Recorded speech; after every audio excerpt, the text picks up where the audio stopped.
Hi guys, मेरा नाम है साहिल खन्ना और आज की वीडियो शुरू करते हैं। सबसे पहली न्यूज है वेकफिट की। तो उनका आईपीओ आ रहा है, ऑलमोस्ट 1300 करोड़ रुपए का आईपीओ होने वाला है। 8 दिसंबर को ये ओपन होता हुआ दिखाई देगा। यहाँ पर 377 करोड़ के आसपास का फ्रेश इशू है, बाकी ऑफर फॉर सेल है। तो अगर देखा जाए ऑफर फॉर सेल नंबर बहुत बड़ा है और कंपनी के नंबर्स देखे जाए तो थोड़े समझने वाले हैं। जैसे कंपनी ने फाइनेंशियल ईयर 25 में 30% year on year growth report करी। अगर रेवेन्यू टर्म्स की बात करके चले तो 1274 करोड़ पे पहुंच गया इनका रेवेन्यू, बट लॉसेस थे 35 करोड़ के। अभी रिसेंटली इनका first half of financial year 26 का रेवेन्यू निकल के आया है जो कि 724 करोड़ का है, जो कि बहुत अच्छी इंप्रूवमेंट दिखाई दे रही है। प्रॉफिटेबल दिखाई दे रही है कंपनी, 35 करोड़ के आसपास प्रॉफिट दिखाई दिया है। कंपनी का एबिटा मार्जिन 12% के आसपास है। यूनिट इकोनॉमिक्स में 1 रुपया कमाने के लिए 98 पैसा कंपनी खर्च कर रही है। कंपनी के पास में 229 करोड़ के करंट एसेट्स है, जहां पर 23 करोड़ कैश पड़ा उनके पास में। तो अगर देखा जाए ना, कुछ पॉजिटिव साइंस दिखाई दे रहे हैं, कुछ नेगेटिव साइन दिखाई दे रहे हैं इस आईपीओ के अंदर।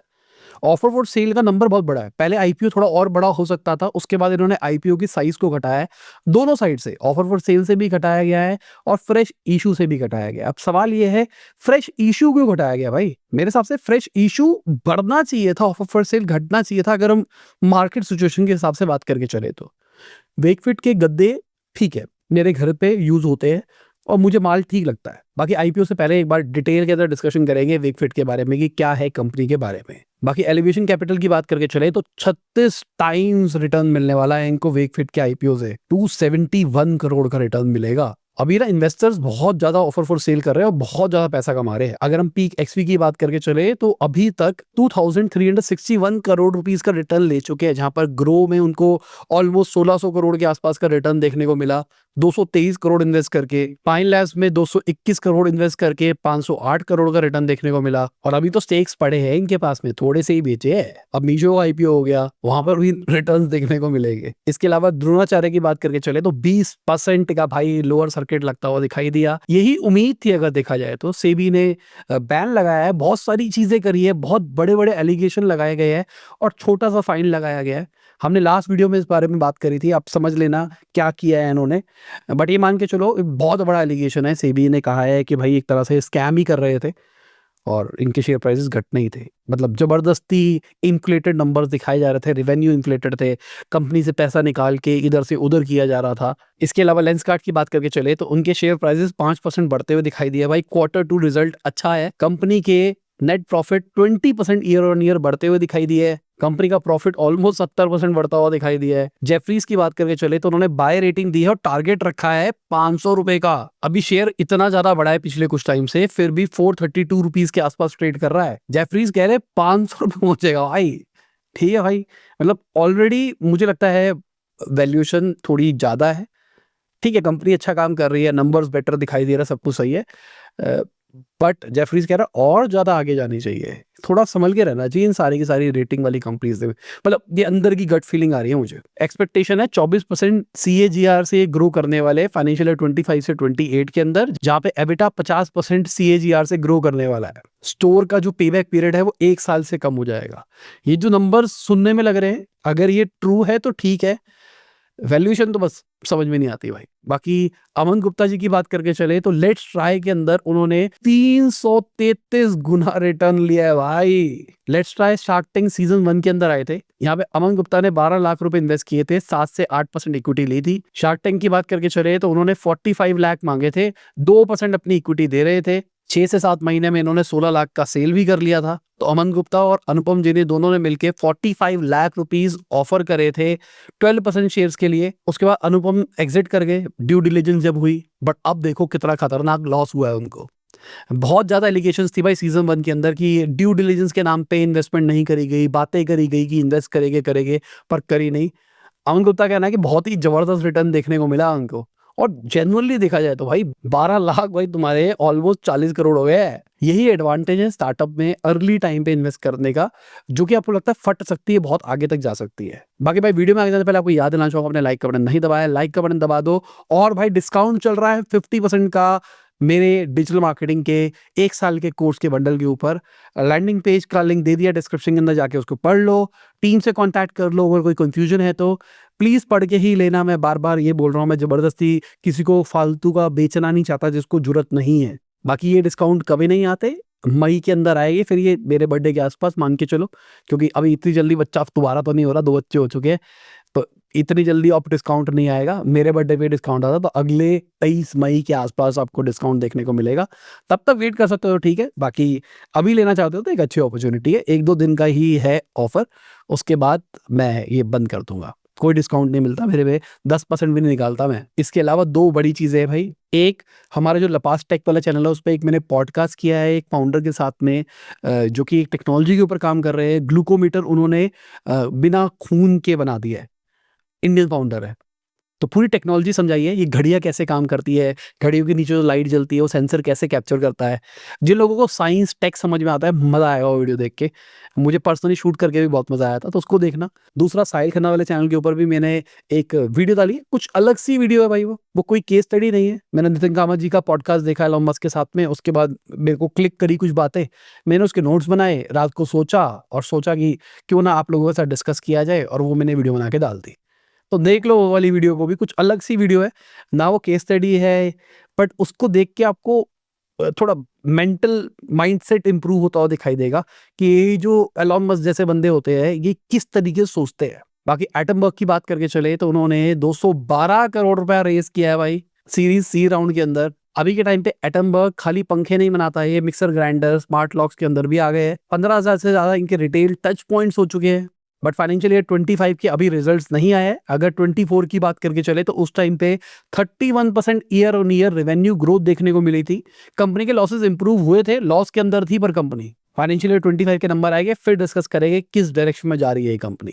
बाकी मीम्स कॉइन्स की बात करके चले तो 70% 2025 के अंदर ये घटते हुए दिखाई दिया है भाई। डॉज कॉइन 56% नीचे, शिबा इनू 62% नीचे, फाट कॉइन 80% के आसपास नीचे। भाई मैंने पहले भी बोला, मैं फिर से बोलता हूँ, ये सारे कॉइन तो है ही भाई यार, जिसके पीछे कोई लॉजिक ही नहीं है उसके ऊपर इन्वेस्ट क्यों करना है। ऑल्दो पिछले कुछ टाइम से मार्केट थोड़ी सी नीचे आई थी, उसके बाद में थोड़ी नीचे के टाइम पे स्टेबल रह रही थी। मुझे लग रहा था मार्केट ब्रेकआउट करने वाली है ऊपर की साइड पे, तो मैंने बिड कर रखा था, मतलब मैंने एक ट्रेड मार रखा था बड़ा। तो मार्केट अभी के टाइम पे जब मैं शूट कर रहा हूँ मार्केट नीचे गई है, और नीचे जाने के चक्कर में मेरा वो ट्रेड अभी नेगेटिव में 30% के आसपास, 30-35% के आसपास नीचे है। उम्मीद थी मेरे को मार्केट ऊपर जाएगी, फेड के अनाउंसमेंट होने वाले हैं, ये है वो है, उन बेसिस के ऊपर मैंने सोचा था। ऑल्दो 3000 के आसपास, मैं इथेरियम में ट्रेड करता हूँ, 3000 के आसपास उस टाइम पे था, और मैंने ऑर्डर मार रखा था 29-10 के आसपास कि मार्केट नीचे जाएगी फिर ऊपर जाएगी। ऐसा ट्रेंड होता है, ऊपर जाने से पहले एक बार नीचे आती है फिर ऊपर जाती है। तो मैंने कहा नीचे आएगी, इतने पॉइंट आएगी, ऑर्डर बुक हो जाएगा, उसके बाद मैं कमा लूंगा। और मैं सो गया, सुबह उठा तो भाई लॉस था। क्लोज तो नहीं किया, मुझे पता है ये धीरे धीरे करके पॉजिटिव में आ जाएगा। जो मेरा लिक्विडेशन है वो है कुछ 2500 समथिंग के आसपास। अब उतना नीचे तो नहीं जाना चाहिए धर्म, और अगर उतना नीचे जाएगा तो फिर तो भाई तबाही है, क्योंकि ये तो लॉजिकल क्रिप्टोज है ना, ये सारे के सारे मीम कॉइन्स तो कुछ भी बोलो वो तो लॉजिकल है। बाकी सिल्वर की बात करके चले तो 2025 के अंदर 95% ऊपर जाता हुआ दिखाई दिया भाई। रीजन ये है कि ग्लोबल जो सप्लाई है सिल्वर की वो थोड़ी टाइट होती हुई दिखाई दे रही है, उसके चक्कर में सारा का सारा सीन दिख रहा है, क्योंकि सिल्वर की इंडस्ट्रियल डिमांड भी है, सोलर पैनल में यूज हो रहा है, ईवी के अंदर यूज हो रहा है, प्लस वो एज अ सिक्योरिटी भी यूज होता है, इस चक्कर में भी ये चीज दिखाई दे रही है। इसके अलावा राजस्थान हाई कोर्ट की बात करके चले तो उन्होंने जितनी भी app based ride hailing services है, जो चाहे टू व्हीलर हो चाहे गाड़ियां हो, उनको बुलाया है भाई 25% आने वाले 2 से 3 साल के अंदर तुम वुमेन ड्राइवर्स लेके आओ, 15% आने वाले 6 महीने के अंदर ये नंबर लेके जाओ तुम। तो मेरे हिसाब से एक अच्छा स्टेप है। साथ में एक रूल भी लगाया जा रहा है कि अगर कोई फीमेल बुक करती है तो उसके बाद सबसे पहली प्रेफरेंस आनी चाहिए फीमेल की, ताकि वो फीमेल के पीछे बैठ के जाए, उसके साथ में जाए, ताकि वो सेफ फील करे। दिस इज गुड, और सबको ही ऐसा कुछ करना चाहिए, जिसकी वजह से एक तो ये होगा फीमेल्स का भी गिग इकोनॉमी के अंदर पार्टिसिपेशन बढ़ता हुआ दिखाई देगा। आपने कितनी देखी है ये बताओ? मैंने ये जितने भी ये ब्लिंकिट वाले हैं, क्विक कॉमर्स वाले, इसमें मैंने कोई भी फीमेल नहीं देखी अभी तक, तो नहीं देखी मैंने। आपने देखी है? कमेंट सेक्शन में बताना।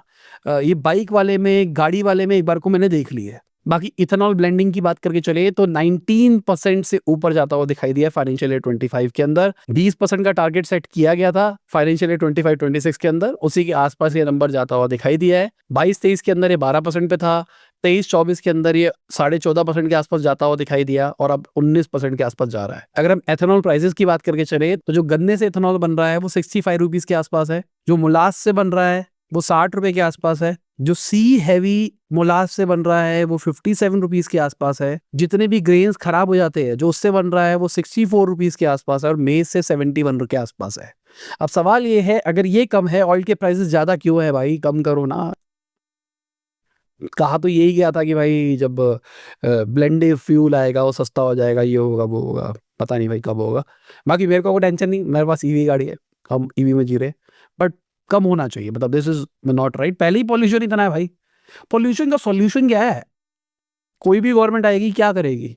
मैं तो कहता हूँ इवन आउट कर दो, मैंडेटरी होगा ही होगा, कोई ऑप्शन ही नहीं है। कुछ रूल्स बनाए जाए बहुत स्ट्रिक्ट कि इतने बंदों पे इतनी गाड़ियां ही हो सकती है घर के अंदर, कि घर के अंदर ज्यादा गाड़ियां मिलेगी ही नहीं, क्योंकि देखो अभी आधार वधार बन गया है, इतना सारा सिस्टम बढ़िया बन गया है, तो आप चेक कर सकते हो कि एक फैमिली के अंदर कितनी गाड़ी है, तो आप ऐसा कुछ भी रूल लगा सकते हो कि इससे ज्यादा गाड़ियां एक फैमिली में नहीं हो सकती, इससे ज्यादा स्कूटियां एक फैमिली में नहीं हो सकती। तो मेरे हिसाब से ऐसे कुछ रूल्स बनाए जाए, पब्लिक ट्रांसपोर्टेशन पे थोड़ा काम किया जाए, तो चीजें शायद कुछ बेटर होती हुई दिखाई दे। अभी ये जो ब्लेंडिंग फ्यूल की तरफ जा रहे हैं, हम इलेक्ट्रिक गाड़ियों की तरफ जा रहे हैं, ठीक है ये अच्छा मूव है, बट थोड़ा स्ट्रिक्टर होना पड़ेगा अगर हमको रिजल्ट चाहिए। हमेशा आपने सुना होगा कि चाइना में बहुत पॉल्यूशन हुआ करता था बट उसको सही कर दिया गया है, इंडिया में नहीं हो रहा है। इंडिया में नहीं, चीजें चलती नहीं है, लोग धरने पे खड़े हो जाते हैं। दिल्ली के अंदर मुझे याद है कुत्तों को बैन करने के लिए, कुत्तों को उठाने के लिए बहुत सारे चीजें करी गई, बट लोग लड़ रहे हैं भाई। लाल किले में इतनी बड़ी चीज हो गई, वहां पर भी देख रहा हूँ कि डॉग सपोर्टर्स आ गए भाई, ये हो गया वो हो गया। मतलब मैंने कहा भाई क्या चल रहा है, ये इंसान की वैल्यू ज्यादा नहीं है? ठीक है तुमको डॉग पसंद है, अच्छी बात है। अब फ्यूचर के अंदर जब रोबोट आ जाएंगे जो डॉग वाली कंपेनियनशिप भी लेके आएंगे, डॉग वाली सिक्योरिटी भी लेके आएंगे, इनफैक्ट उससे ज्यादा भी ला सकते हैं, वो बात भी कर पाएंगे, बहुत सारी चीजें करेंगे, इमोशनली कनेक्ट कर पाएंगे, क्या तुम डॉग को छोड़ दोगे? अगर तुम डॉग को ये बोलते हो कि वो वफादार है, मैं वो क्यूट है, वो है, अगर रोबोट वो सारी की सारी कैपेबिलिटीज देगा, विद खाना नहीं खाएगा, उसको आपको बाहर टहलाने नहीं ले जाना पड़ेगा मैंडेटरी, वैसे ले जाओ कोई दिक्कत नहीं है, पर ये नहीं होगा कि भाई आपकी तबीयत खराब है, आपको जबरदस्ती उसको बाहर एक बार वॉक पे लेके जाना ही है, उसके साथ ये करना ही करना है। रोबोट है भाई, कोई टेंशन नहीं है, पड़ा हुआ आराम से यूज हो रहा है। फ्यूचर में कोई अपग्रेड आ जाता है तो आपको सिस्टम सॉफ्टवेयर अपडेट से ही सारा का सारा काम हो जाएगा। तो जो डॉग लवर्स है क्या वो करेंगे ऐसा? मुझे समझाओ ना, क्यों रखते हैं लोग डॉग्स? कमेंट सेक्शन में बताओ। हमारे घर पे भी है, कंपेनियनशिप के लिए यूज होता है, बट ये नहीं है ना कि भाई गोली के अंदर कुत्ते काट रहे हैं, लोगों को मार रहे हैं, ये चीजें कर रहे हैं और तुम उसके अगेंस्ट हो, मतलब समझ में नहीं आता। तो अगर इंडिया में डेवलपमेंट चाहिए तो थोड़ा सा कुछ मामलों में स्ट्रिक्ट होना पड़ेगा। अगर कोई प्रोटेस्ट कर रहा है डॉग के अगेंस्ट तो उसके नाम पे सारे पर्चे फाड़ दो। उसको क्या, कल को ये कुत्ता तेरा हो गया, रोड पे घूमेगा कोई दिक्कत नहीं, अगर कल को कुछ हुआ तो तू गया। ऐसे रूल बनाओ ना, फिर उसके बाद देखो अगर आते हैं सामने तो डॉग लवर्स।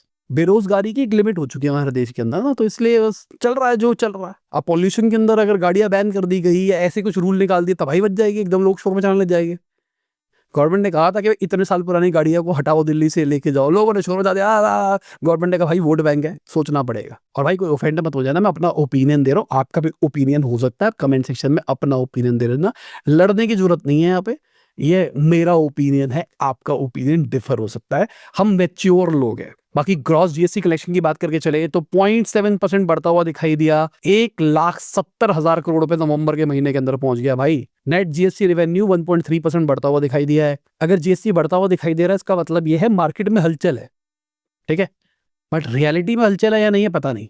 मुझे कमेंट सेक्शन के अंदर बताओ क्या है भाई, क्योंकि हमारे यहाँ तो पॉल्यूशन बहुत है, हम तो बाहर जा ही नहीं रहे। बाकी सैमसंग इंडिया ने 1,00,000 करोड़ का रेवेन्यू माइलस्टोन छू दिया है। टू बी प्रिसाइज 31 मार्च 2025 तक की बात करके चले तो इन्होंने 1,11,000 करोड़ से ज्यादा रेवेन्यू फ्रॉम ऑपरेशन जनरेट किया है। ये नंबर पहले 99,500 करोड़ के आसपास होता था। तो अगर रेवेन्यू बढ़ रहा है दिस मींस एक तो टैक्स कलेक्शन गवर्नमेंट के पास ज्यादा हो रही है, दूसरा रेवेन्यू बढ़ रहा है, इसके पीछे वर्कफोर्स ज्यादा लगेगी, लोगों को नौकरियां मिल रही है, तो पीएलआई स्कीम कहीं ना कहीं बहुत सारे लोगों के लिए बेनिफिशियल तो है। बाकी हमारी गवर्नमेंट ने मैंडेटरी किया है स्मार्टफोन कंपनीज को कि भाई प्री इंस्टॉल गवर्नमेंट ऐप डाल के दो तुम। अब जितने भी नए फोन्स आएंगे, चाहे वो एप्पल हो, सैमसंग हो, वीवो, ओप्पो, शाओमी हो, कोई भी हो, सब में संचार सारथी साइबर सिक्योरिटी ऐप डलेगी। ये ऐप जनवरी 2025 के अंदर रिलीज करी गई थी, उतना अडॉप्शन नहीं आया, लोगों ने यूज नहीं किया। ये ऐप IMEI वेरीफाई करती है, कोई सस्पिशियस कॉल या SMS होता है तो उसको आप रिपोर्ट कर सकते हो, फोन चोरी होता है उसको कंप्लेन कर सकते हो। इनका कहना है कि 7 लाख से ज्यादा जो चोरी किए हुए फोन है उसको पकड़ा गया है।